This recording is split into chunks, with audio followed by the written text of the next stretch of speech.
Hello, welcome back to the reading of the poem of the Man God, written by Maria Valtorta, Volume 2, Chapter 159, Part 1. Jesus at Gherghesa, John's Disciples, 9th May 1945. Jesus is speaking in a town which I have never seen before. At least, that is what I think, because all the towns are alike in style, and it is difficult to tell one from the other at first sight. Also here, a road coasts the lake, and all the boats are on the shore. Large and small houses are set in a row on the other side of the road, but the hills are much more distant, and so the little town is on a charming plain which stretches along the eastern shores of the lake. Protected from the winds by the range of hills, and warmed by the sun which here, more than in other parts of the country, increases the blossoming of the trees. I think that Jesus' sermon has already begun because he says, "It is true. You say, we will never abandon you because to abandon you is to abandon God. But O people of Gherghesa, remember that nothing is more changeable than the human mind. I am convinced that at present that is what you really think. My word and the miracle that took place have encouraged you in that direction. And at the present moment you are sincere in what you say. But I wish to remind you of one event. I could quote 1,000, both remote and recent. I will mention only this one. Joshua, the servant of the Lord, on the eve of death, gathered round him all the tribes with their elders, leaders, judges, and scribes, and he spoke to them in the presence of the Lord, reminding them of all the benefits gained from and prodigies worked by the Lord through his servant. And after enumerating all these things, he asked them to repudiate any god which was not the Lord, or at least to be frank in their faith, choosing with sincerity either the true God or the gods of Mesopotamia and of the Amorites, so that there should be a clear separation between the sons of Abraham and the paganizing people. An openly declared error is always better than a hypocritical profession and mixture of faiths, which is an insult to God and death to souls. And nothing is easier to maintain and more commonly met than such mixture. The appearance is good, the substance underneath, it is not good. That state applies also nowadays. Those believers who mix the observance of the law with what is forbidden by the law.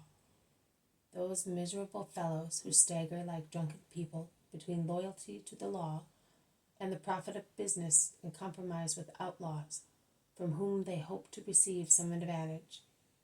Those priests or scribes or Pharisees who no longer make the service of God the aim of their lives, but indulge in shrewd politics to triumph over other people, and thus be able to do anything against more honest persons, because they are not the servants of God, but they serve a power which they know is strong and useful for their purposes. All those people are nothing but hypocrites, who mix our God with false gods." The people replied to Joshua, "Never let it be that we shall abandon the true God to serve false gods." Joshua told them what I have just told you about the holy jealousy of the Father, about his will to be loved exclusively with our whole selves, about his justice in punishing those who are untruthful. Punishment. God can punish just as he can reward us. It is not necessary to be dead to receive our reward or punishment.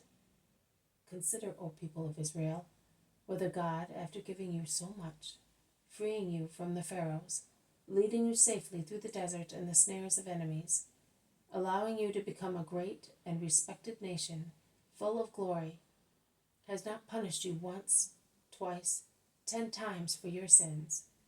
Consider what you have become now. And I, who see you throwing yourselves headlong into the most sacrilegious idolatry, I see also into which abyss you are about to fall, because you always persevere in the same faults. And because of that, I rebuke you, O people who are twice mine, because I am your Redeemer, and because I was born of you. My reproach is not hatred.